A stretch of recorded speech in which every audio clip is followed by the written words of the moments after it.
The magnets you see here are 1.39 inches in diameter and about a quarter-inch thick. I have them oriented this way. They're actually upside down, as are the magnets on the inside of the license plate frame, so that you can see the countersunk holes. It's important to have countersunk holes on these magnets because that way you can actually screw them onto the bracket that will be mounted to the car, and then the license plate holder will just attach magnetically to that, and it holds pretty well.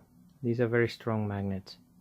This magnet itself is not attached to the license plate holder at all. There's another slightly thinner magnet on the inside of this license plate holder. To take this apart, there are two screws, one on each side, right over there, and then the other three,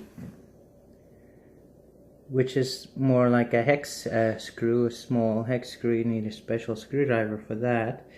There's three of them, one on each end and one in the center, and that's on the opposite side of the holder. I'll open that in a second, and then I'll show where I put the small magnets, but I don't think it's really necessary. You can figure that out on your own. Okay, now to show you the inside of the license plate holder with it all open.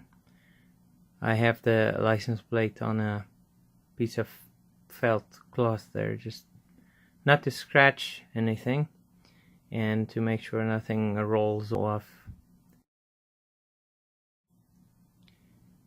Okay, now for the inside of the license plate holder. As you can see, the 1/8 inch 1.26 diameter magnet fits in the space very well and close to the edge of the license plate holder, which makes for a more secure attachment to the car too.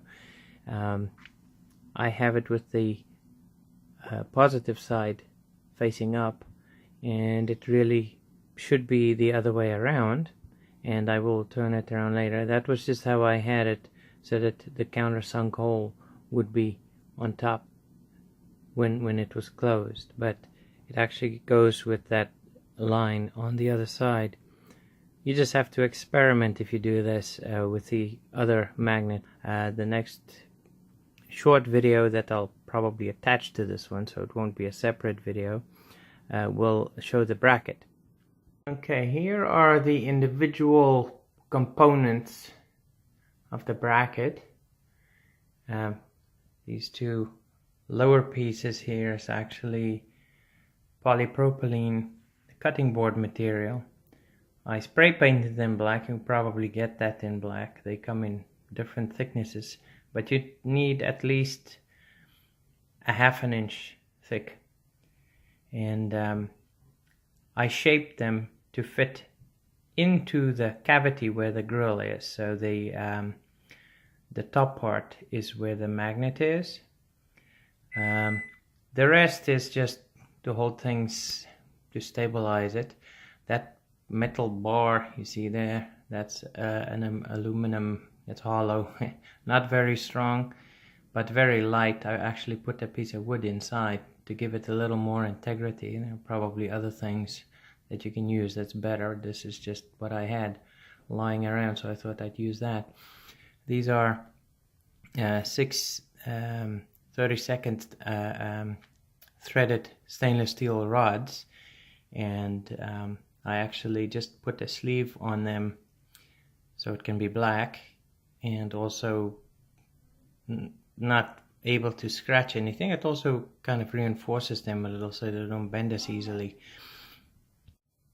And all of these are stainless steel. I spray painted some of those other nuts black so that they don't stand out too much, but that's not even necessary. It looks pretty nice, and these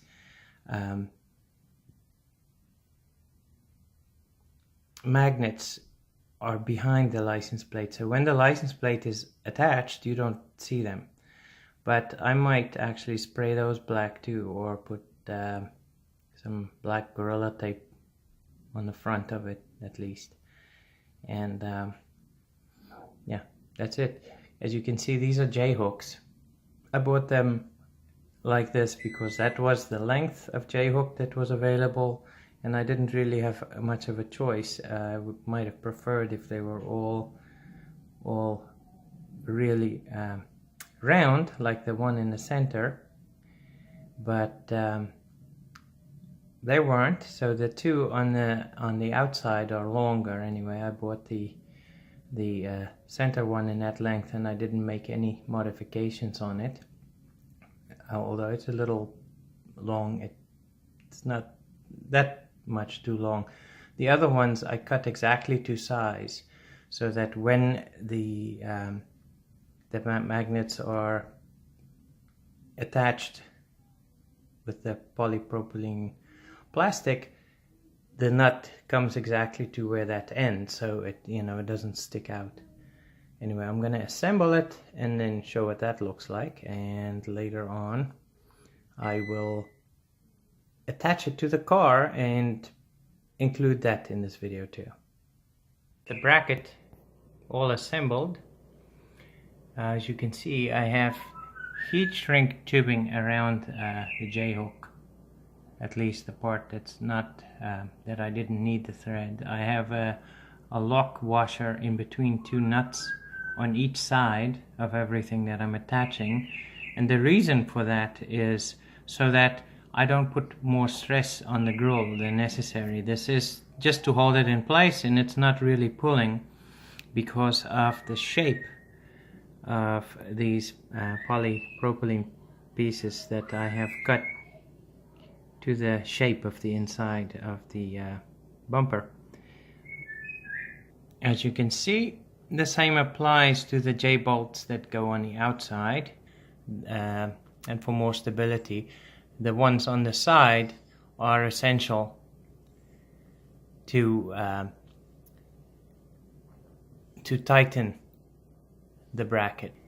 The lock washers that go behind the polypropylene piece has already been placed where they need to be, so I just have to attach this to the car and it's done. I'll make a short video when I do that too.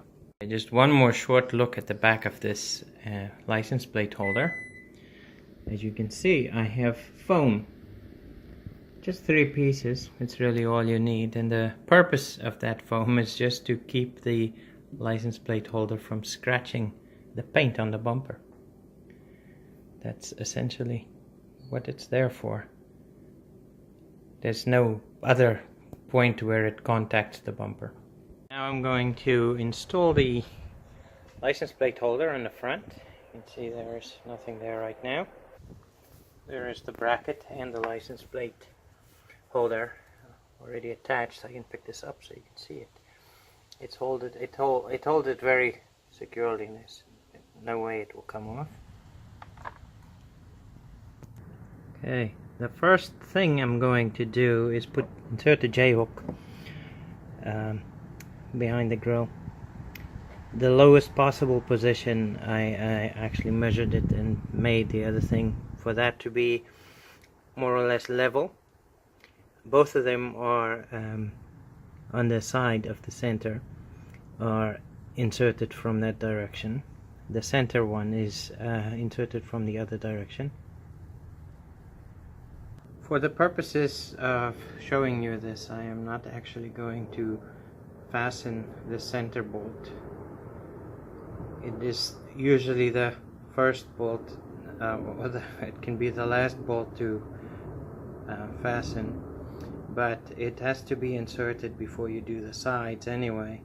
And then tighten the nuts and then do the sides. I'm not going to tighten the sides because I'm not planning on driving with it, this weekend. I'm driving around in places where I don't actually need a front license plate, but it is strong enough to hold the license plate on at highway speeds. It's nicely centered, and that's really all you need. Let me just pause this for a second and put on the nuts on the bottom so I can demonstrate how the license plate is attached. Okay, now I'm going to attach the license plate. Just see over there. And it's nicely centered, as you can see. There is some room at the bottom for ventilation, so you're not blocking all the airflow. And when you don't want the license plate on, you can let me just show a little bit from the side so you can see how it conforms to the contour of the car. It's actually pretty nice. It's a little dark, but I think you can see a little bit.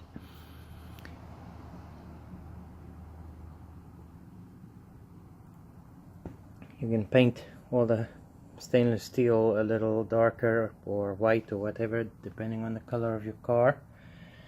But here we have it. Done. And to remove the license plate, all you do, pull it, and it's off. What I would recommend is taking the whole thing off. But you don't have to do that if it's too much trouble. Just make everything the same color as the interior part of the grille, probably black, and then it won't be that obvious that it's even there. It's not gonna impede airflow, and it's easy to remove and replace the license plate. I hope you like it. Here we are again with the license plate holder and the securing magnetic bracket removed as if it was never there. Share the video if you like it. Feel free to use my code in the notes below. Thank you and have a nice day.